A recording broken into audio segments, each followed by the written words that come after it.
Sa ngalan ng Ama, ng Anak at ng Espiritu Santo, Amen. sumainyo ang Panginoon. At sumayo rin. Mga kapatid, halinan dumulog sa banalahapag ng Panginoon. At upang tayo maging marapat makibahagi sa ating pagdiriwang, aminin natin ang ating mga kasalanan. Inaamin ko sa makapangyarihang Diyos at sa inyo mga kapatid, na lubha akong nagkasala sa isip, sa salita at sa gawa at sa aking pagkukulang. Kaya isinasamo ko sa mahal na Birheng Maria, sa lahat ng mga anghel at mga banal, at sa inyo mga kapatid na ako'y panalangin sa Panginoong ating Diyos. Kaawaan tayo ng makapangyarihang Diyos, patawarin tayo sa ating mga kasalanan, at patnubayan tayo hanggang sa buhay na walang hanggan. Amen. Amen.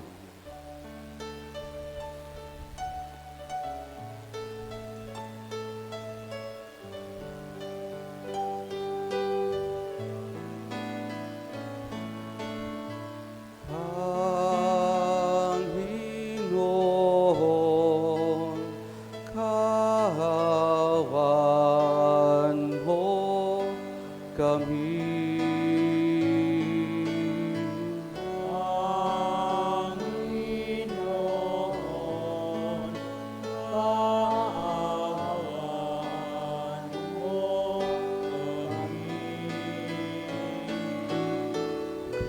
Kristo, kaawaan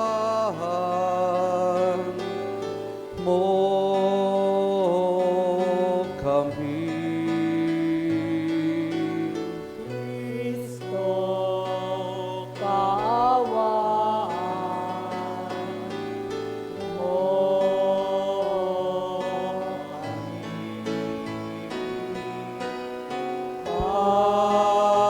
mo Panginoon, kaawaan mo kami.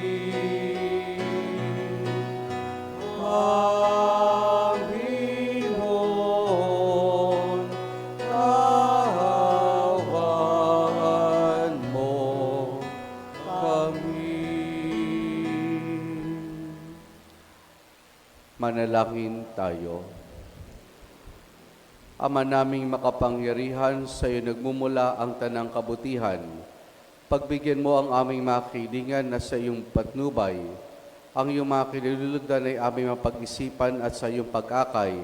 Ang mga ito ay aming magampanan sa pamamagitan ni Jesus, kasama ng Espiritu Santo, magpa sa walang hanggan. Amen.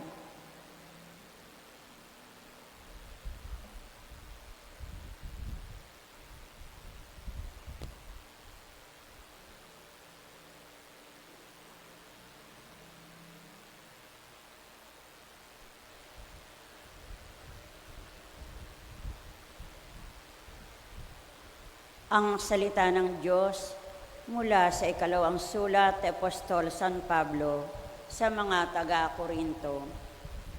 Mga kapatid, ang aming pagtitiwalang ito sa Diyos ay sa pamamagitan ni Kristo. Kung sa aming sarili lamang ay wala kaming sapat na kakayahang gawin ito, ang Diyos ang nagkaloob nito sa amin.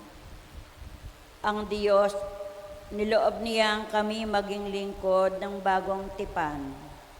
Tipang hindi nababatay sa kautosang natititik, kundi sa Espiritu. Sapagkat ang dulot ng titik ay kamatayan, ngunit ang Espiritu ay nagbibigay buhay. Nang ibigay ang alituntunin ng paglilingkod, na nakatitik sa tinapyas na bato, kalakip na nahayag ang kaningningan ng Diyos. Ano pat, hindi matingnan ng mga Israelita ang mukha ni Moises, bagamat ang kaningningan nito ay lumipas. Kung ang paglilingkod na batay sa kautosang nakatitik na nagdala ng kamatayan ay dumating na may kalakip na kaningningan, gaano pa kaya ang paglilingkod ayon sa Espiritu? Kung may kaniningan ang paglilingkod na nagdudulot ng hatol na kamatayan, lalo pang maningning ang paglilingkod na ang dulot ay pagpapawalang sala. Dahil dito, masasabi natin na ang dating ningning ay wala na, sapagkat nahalinhan ng lalo pang maningning. Kung may kaningningan ang lumilipas, higit ang kaningningan noong nananatili magpakailanman. Ang salita ng Diyos. Salamat sa Diyos. Salmong tugunan, Diyos na makapangyarihan, ikaw ay tunay na banal. Diyos na makapangyarihan, ikaw ay tunay na banal.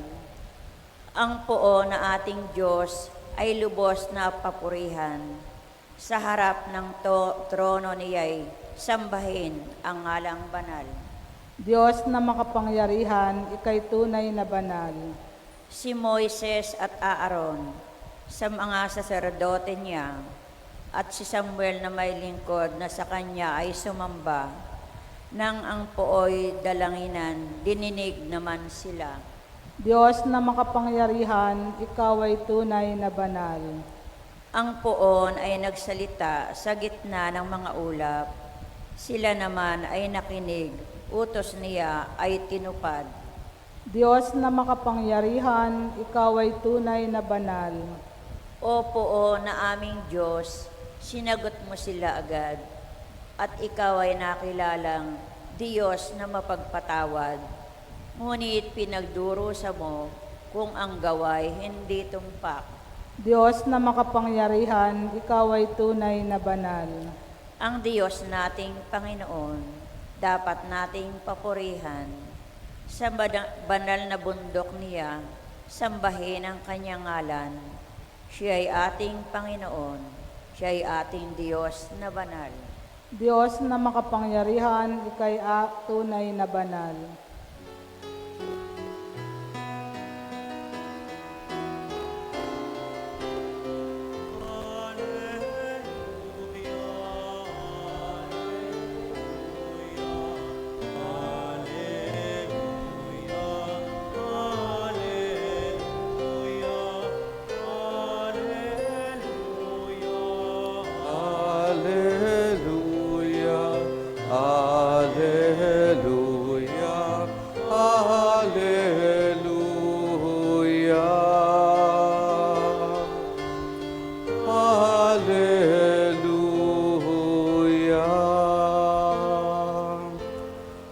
Sumainyo ang Panginoon. At sumayo rin. Ang mabuting balita ng Panginoon ayon kay San Mateo. Papuri sa iyo, Panginoon.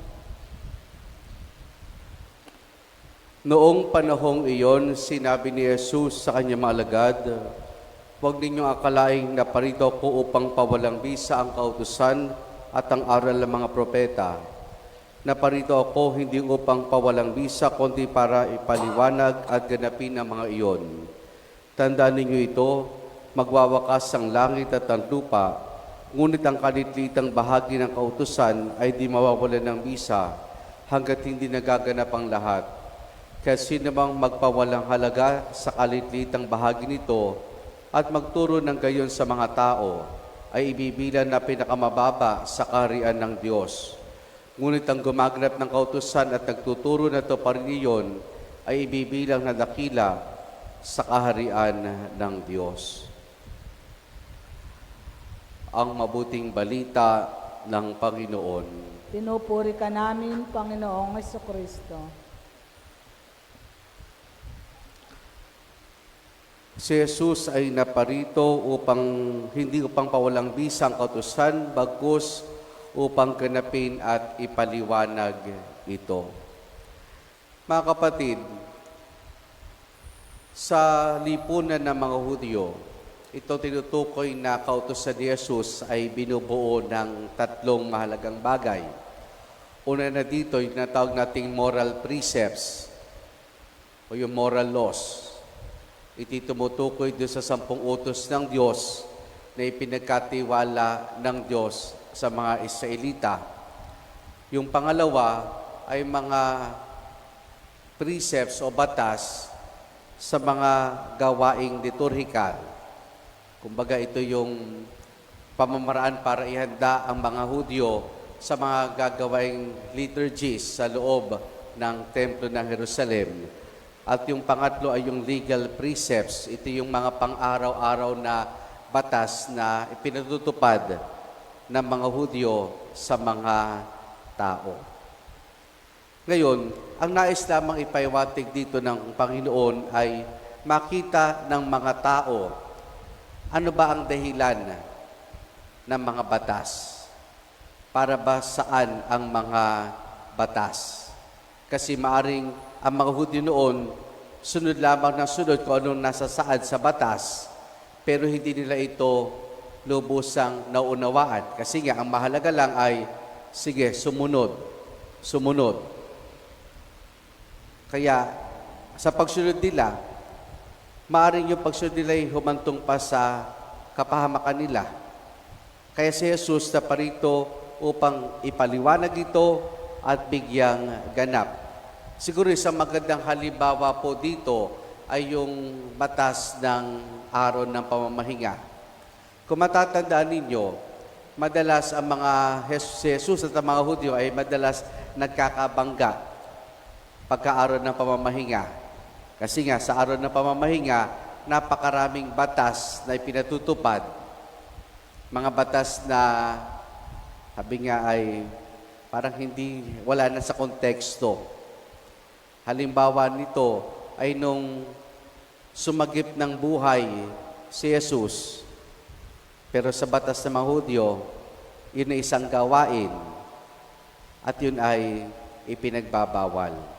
Kaya di ba, nung minsan magkabangga sila ng grupo ng mga Scribe at Pariseo, ang tanong sa kanila ng Panginoon, alin bang mas naayon sa kautusan?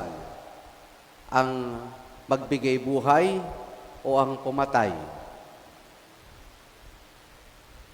Siyempre, hindi sasagutin ito ng mga Hudyo sapagkat alam nila na pagbibigay buhay ang mas mahalaga kaysa lamang doon sa pagsunod sa kautusan. Kaya ang nais lamang dito ipaiwatig ng Panginoon ay, yun nga, nais na niya na maunawaan natin para saan ba ang mga batas? Ano ba ang mga batas? Halimbawa sa ating mga sariling bahay, ang mga magulang natin ay mayroong mga rules and regulations na pinatutupad. May rules and regulations na ipinatutupad. Kaya kung dito maunawaan ng mga bata, maring mahirap para sa kanila na sundin ito. Kung dati-rati, kinakailangan, 6:00, sa bahay ka na, o ngayon ay kung ikay magpapaalam at merong party na pupunta, sasabihin sa'yo ng mga magulang mo, hanggang 10:00 ka lamang. Dapat ay nasloob ka na ng bahay. Ngayon, kung titignan lamang doon ng bata, bakit hanggang 10:00 parang bitin naman? Ay mahirapan siyang sundin ito. Pero kung makita niya, bakit nga ba 10:00 ay nasa loob na ako ng bahay? Kung kayo tatanungin ko po, bisa ganyan mga magulang, bakit kinakailangan before 10 o saktong 10, nasa loob na ng bahay ang mga anak? May mga dahilan ng mga magulang. Siguro, may pasok ka pa kinabukasan, o dili kaya sa takbo ng panahon ngayon na sabi nga natin na hindi na sigurado, wala tayong kasiguraduhan sa seguridad ng paligid, mas mabuti pa na nakauwi ka na kaysa kung ano pa ang mangyari sa iyo. Kaya mahalaga rin naman, kung tayo may magpapatupad ng batas sa loob ng pamilya, ipaliwanag ito sa mga anak na sa gayon ay hindi sila nagre-rebelde o hindi sila sumusuway dahil naunawaan nila bakit nga ba mayroong ganitong batas, bakit sa ganitong oras ay kinakailangan na umuwi na ako at nasa bahay na ako. Ngayon, isa sa mahalagang dapat makita natin dito sa ginawa ng Panginoon na makita ang dahilan ng batas dahil ito'y para sa kabutihan ng mga Hudyo. Ito'y para sa kabutihan din ng bawat isa sa atin. Ito'y para sa kabutihan natin. Ito'y para sa kayusan ng buhay ng bawat isa sa atin. Kasi, kung titingnan, sa dinami-dami ng mga batas, lahat tayo meron ng sinuway. At kapag sumusuway tayo, ano nangyayari? Napapahamak tayo. Ganun din sa moral laws ng Diyos. Marahil meron tayong mga nalabag na mga utos ng Diyos. Pero, ang maganda dito mga kapatid, kung sakali mang may nalabag tayo, may pagkakataon para mabago. May pagkakataon binibigay sa atin ng Diyos para itama ito. Isa sa mga pangako ng kamahal-mahalang puso ng ating Panginoon ay ito. Sa kanyang puso, ang mga makasalanan ay matatagpuan ang bukal at di masasaid na habag niya.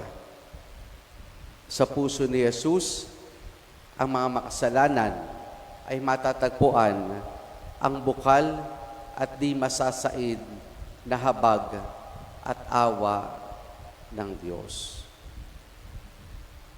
Siguro nga kung tayo man ay hindi makasunod, may pagkakataon hindi nakasusunod sa kautusan ng Diyos. At ito ay humahantong sa pagkakasala natin. Umasa tayo na sa puso ng Panginoon, matatagpuan natin ang kanyang habag. Matatagpuan natin ang kanyang awa. Pero hindi nangahulugan na dahil matatagpuan natin ito, ay lalabag na lang tayo, lalabag sa kautusan. Kasi pagka ganyan, abuso na iyan na ginagawa natin sa ating sarili. Kasi minsan, ganyan ang takbo ng kaisipan natin mga tao. Pwede man ako mangumpisal, pwede man akong tumayo muli. Sakaling ako ay madapa sa pagkakasala. Siguro nga, nandun na parati ang habag ng Diyos. Pero yung pagkakataon na matagpuan natin ang habag ng Diyos sa kanyang puso, ito'y pagkakataon para mas pag-igihan pa natin ang ating buhay. Ang landas na tinatahak ng bawat isa sa atin. Totoo, mahabagin, bawain ang Diyos. Pero sabi nga, makatarungan din ang Diyos. Kung sakali man tayo ay makalabag sa mga utos ng Diyos, may binibigay na pagkakataon. Sana yung pagkakataong iyon, huwag na nating sayangin. Sa halip, ito'y patuloy na tahakin sa gabay na rin na mga kautusang ipinagkatiwala sa atin ng ating Panginoon maging ng ating lipunan. Amen.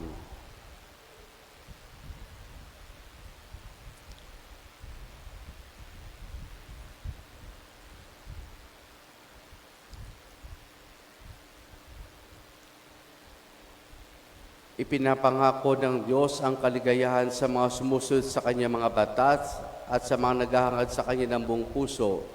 Manalangin tayo ngayon ng sama-sama at buong katapatan sa isang pananampalataya. Ating itutugon, Diyos ng kaayusan, manatilik nawa kami sa iyong landas. Diyos ng kaayusan, manatili nawa kami sa iyong landas.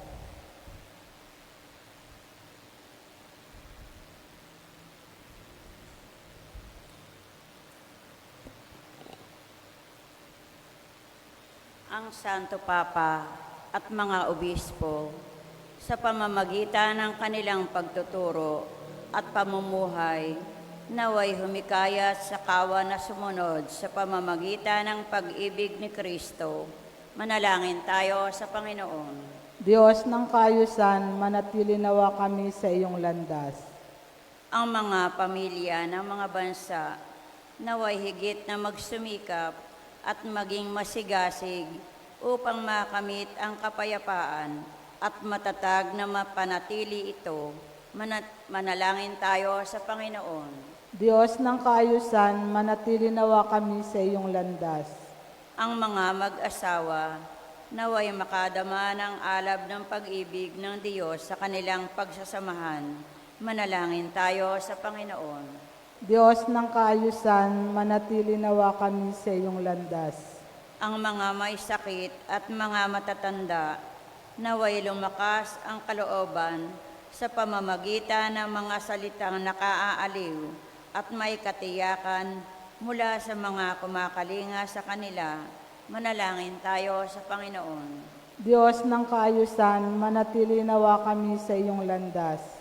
Ang mga tapat na yumao, naway mamasdan ang mga bagay na hindi nakikita ng mga mata at hindi naririnig ng mga tainga.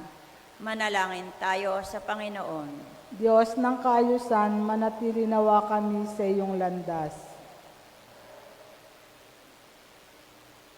Sama rin natin sa ating pananalangin sa misang ito ang intensyon pasasalamat ng ating mga tagapagtaguyod sa karangalan ng kamahal-mahalang puso ni Jesus, Asuncion Domingo, Corazon Acosta, LV Calison, Susan Ramos, Tessie De Leon, Antonia Lagsao, Agueda Santos, Vinya C., Bridget Cervantes, Nilda Manio, Gertrudes Domingo, Ofelia Torres, Belia Yamat, Winnie Calison, Luisa Baluyot, Edith Janicio, Rachel Lagsao, Jose Sebastian, Fita Niñorevo at Mila Reynosa.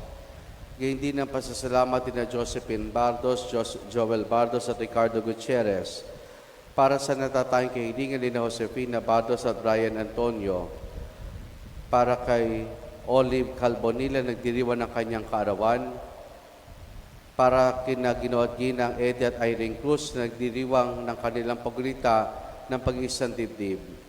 Patuloy nating dalangin ang pagbuti ng kalusugan at kagalingan ni na Apolinario at Ligaya Katalig, Natalia Reyes, Virginia Franco, at para sa kapayapaan ng kaluluwa ni na Rafaela Regalado, Antonio, Juana, Marcosa, Violeta, Basilia, Jose, Vanessa, Epifania, Ricardo Sr., Enrique, Romulo, Vicente, Ruben, Rodolfo Senior, Cecilia, Antonio, Juana, at Solidad. Ating indulog sa Diyos, iba pa nating intensyon at panalangin. Makapangyarihan at walang hanggang Ama, naway liwanagan ng iyong batas ng pag-ibig ang aming buhay at pamalagin mo kaming nasa matuwid na landas patungo sa iyong kaharian. Hinihiling namin ito sa pamamagitan ni Jesus na aming Panginoon. Amen. Amen. Pag-aalay.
Manalangin kayo mga kapatid upang ang paghahain natin ay kalugdan ng Diyos amang makapangyarihan.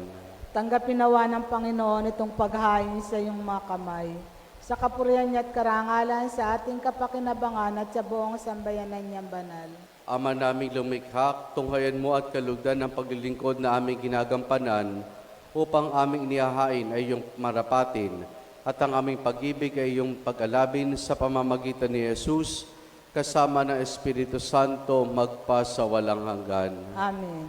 Sumayin niyo ang Panginoon. At sumayin niyo rin. Taas sa Diyos sa inyong puso at diwa. Tinaas na namin sa Panginoon. Pasalamatan natin ang Panginoong ating Diyos. Marapat na siya ay pasalamatan. Ama naming makapangyarihan, tunay nga marapat na ikaw ay aming pasalamatan sa pamamagitan ni Jesus na aming Panginoon. Siya'y naging kapwa naming maasahan upang may mangunang umako sa pananagutan dahil hangad mong magbagong kinamias ng pagkakanya-kanya ng sangkatauhan.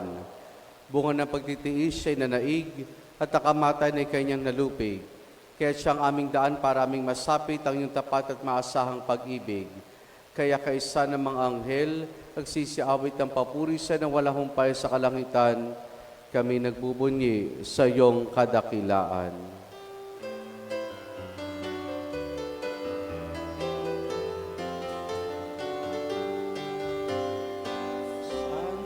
Santo, Santo, Diyos makapangyarihan, puspos ng walhati ang langit at lupa. Hosana sa kaligtasan, pinagpalang narito sa ngalan ng Panginoon. Hosana sa kaligtasan. Hosana sa kaligtasan.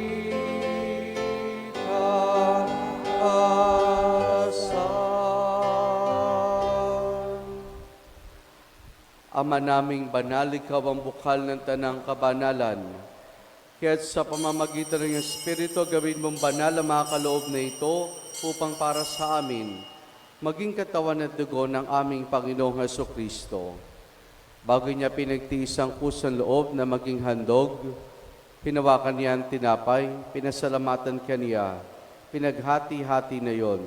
Iniabot sa kanya maalagad at sinabi, tanggapin ninyo lahat ito at kanin itong aking katawan na ihahandog para sa inyo.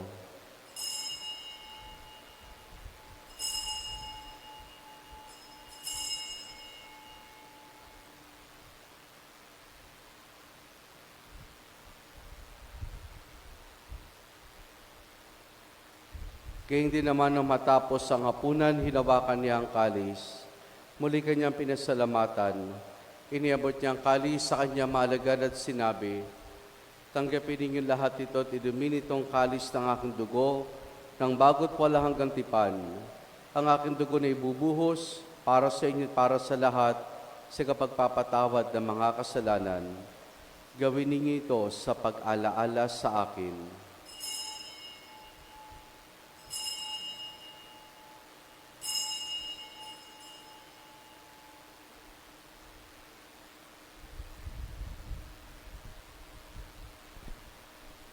Ang misteryo ng ating pananampalataya.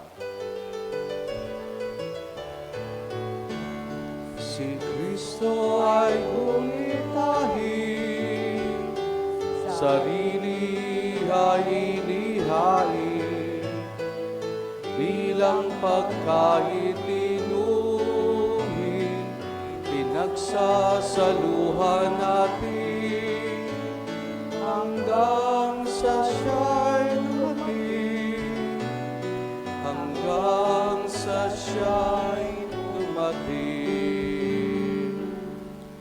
Ama, ginagawa namin ngayon ang pag-alaala sa pagkamatay at muling pagkabuhay ng iyong anak, kaya tinialay namin sa iyo ang tinapay na nagbibigay buhay at ang kalis na kakaloob ng kaligtasan. Kami nagpapasalamat dahil kami minarapat at tumayo sa harap mo para maglingkod sa iyo. Isinasamo namin kami magsasalo-salo sa katawan at dugo ni Kristo ay mabuklod sa pagkakaisa sa pamamagitan ng Espiritu Santo.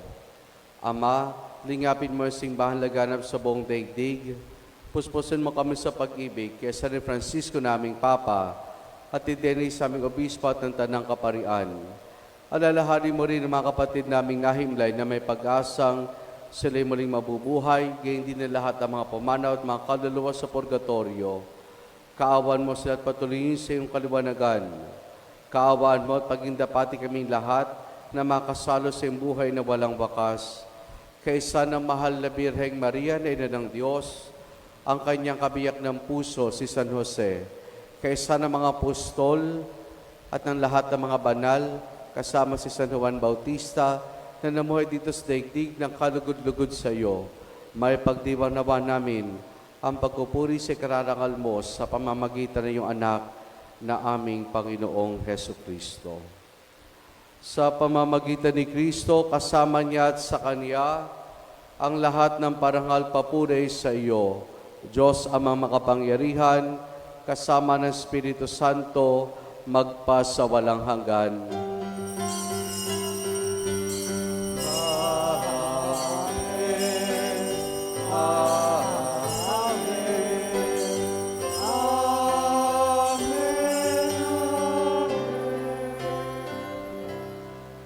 Sa tagubiling mga nakagagaling na utos, sa turo ni Jesus na Panginoon natin na Diyos, ipahayag po natin ng lakas loob.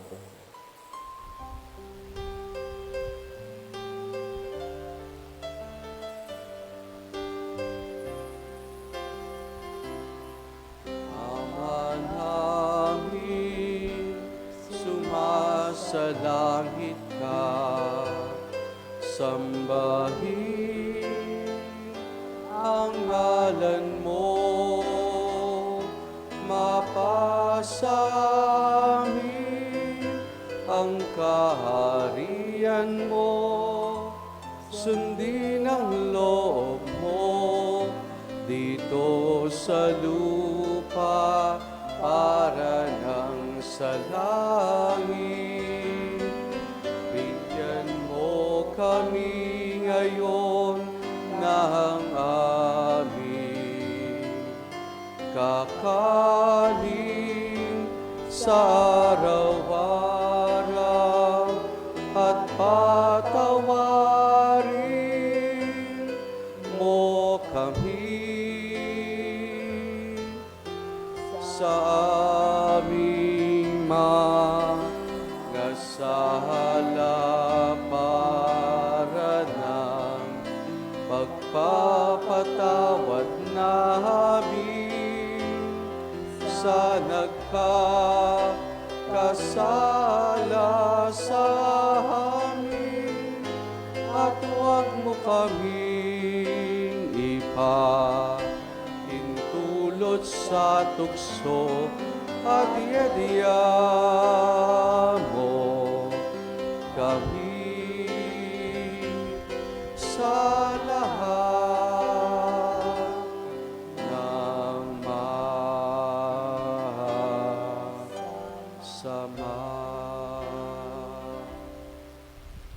Hinihiling namin kay Medias sa lahat ng masama, pagkalooban ng kapayapaan araw-araw, iligtas sa kasalanan, at ilayos lahat ng kapahamakan, samantalang aming masayang pinananabikan ang dakilang araw ng pagkapahayag ng tagapagligtas naming si Jesu Kristo.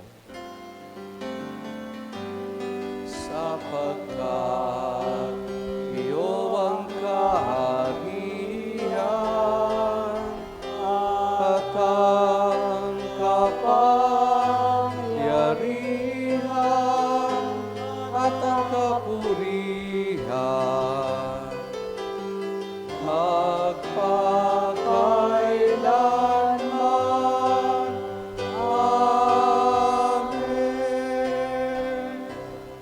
Panginoong Jesucristo, sinabi mo sa iyong mga apostol, kapayapaan ang iniwan ko sa inyong aking kapayapaan ang binibigay ko sa inyo. Tunghayan mo ang aming pananampalataya at huwag ang aming mga pagkakasala. Pagkalooban mo kami ng kapayapaan at pagkakaisa ayon sa iyong kalooban, kasama ng Espiritu Santo magpa sa walang hanggan. Amen. Ang kapayapaan ng Panginoon ay lagi nawang sumainyo. At sumayo rin. Mga kapatid, maghangad at magbahagi tayo ng kapayapaan ni Jesus sa isa't isa. Peace be with you po.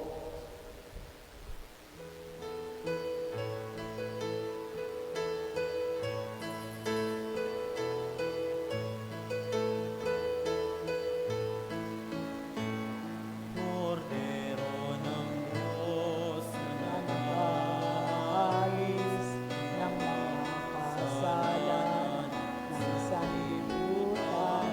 Maawa ka sa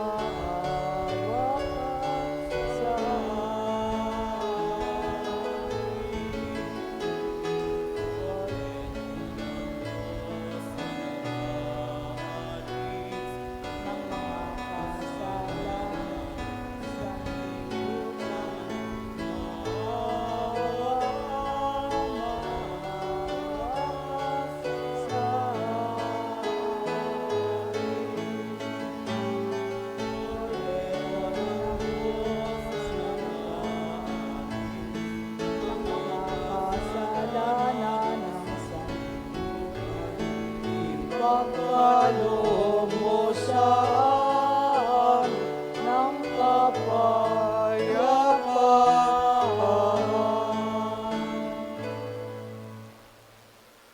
Narito si Jesus, ang kordero ng Diyos. Siya nagaling sa mga kasalanan ng sanlibutan. Mapalad ang mga inaanihan niya makiisa sa kanyang banal na piging.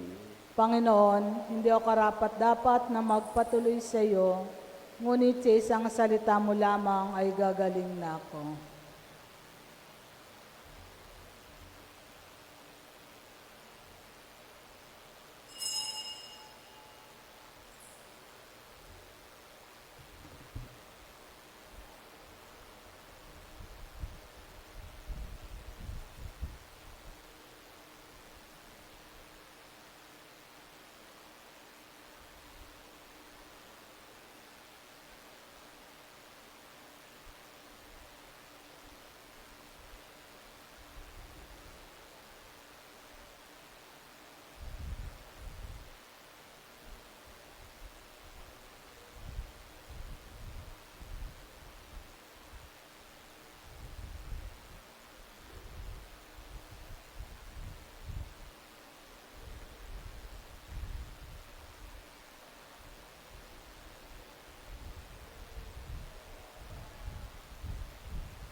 Manalangin tayo.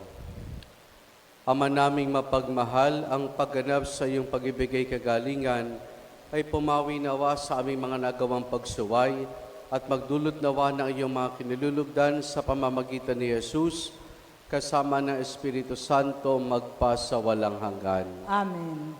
Sumainyo ang Panginoon At sumayo rin. at pagpalaing tayong lahat ng mabuti't mapagmahal na Diyos Ama, Anak at Espiritu Santo. Amen. Naialay na natin ang pagdiriwan ng banal na misa. Pumayo tayong taglayang kapayapaan at pag-ibig ng Panginoon. Salamat sa Diyos. Purihin po natin ang ating Panginoon.